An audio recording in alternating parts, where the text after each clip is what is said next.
Ka një fotografi që përshkon historinë politike të Shqipërisë si rrallë ndonjë tjetër. Është viti 96 dhe një ri i tërhequr zvarr në asfalt nga policët e Sali Berishës bëhet simboli protestës së opozitës për dhunimin e zgjedhjeve të famshme të 26 majit. Emri i tij Blendi Gonxha ishte atëherë një prej zërave më të fortë të dhjetorit 90, kryetari i grevës së urisë së studentëve, njëri që fliste në emër të një brezi që kërkonte zgjedhje të lira dhe fundin e diktaturës. Ai udhëtoi në SBA ku u prit në Departamentin Amerikan të Shtetit për të dëshmuar mbi manipulimin e zgjedhjeve në Shqipëri dhe represionin shtetëror.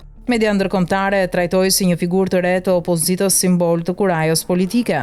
Por 29 vite më vonë, ajo figurë është ndëruar në të kundërtën e vetvetes. Blendi Gonxha sot është ministri i qeverisë Rama, një zyrtar i plotfuqishëm që në zgjedhjet e 11 majit 2025 përdori banda dhe armët për të rrëmbyer votat në Vorë për llogarit partisë që dikur e identifikonte si armike, përmes bandës së xhabaftëve dhe të fortëve lokal, me në krye kryebashkiakun socialist Blerim Shera, Gonxha nuk rrëmbeu vetëm votat e opozitës. Ai përdori dhunën dhe shantazhin për ta zgjesuar edhe konkurrencën brenda vetë Partisë Socialiste përmes votës preferenciale.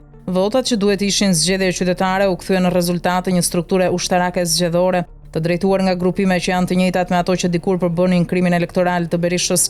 Kjo nuk është thjesht një ironi e historisë, është ndërimi më i dhimbshëm i një ideali në mjet pushteti, i një njeriu që ka dalë nga auditorët dhe sheshet në një operator të pastër të makinës së kapjes së zgjedhjeve. Gonxha nuk është thjesht një rast i veçantë, ai është pasqyra e një gjenerate që filloi si rebelim ndaj diktaturës dhe përfundoi si garanci për sundimin e krimit në zgjedhje. Ai është simboli tragjik i asaj që ndodh kur idealistët nuk dorëhiqen por blihen, kur kujtimet e dhimbshme shiten për një koltuk, dhe më e rënda askush në Partinë Socialiste nuk guxoi të reagojë për këtë fars. Shokët e dikurshëm të Gonxhës, që ndoshta ndan me të batanie në grevë, sot heshtin, sepse vota preferenciale nuk i shpëton as ata më.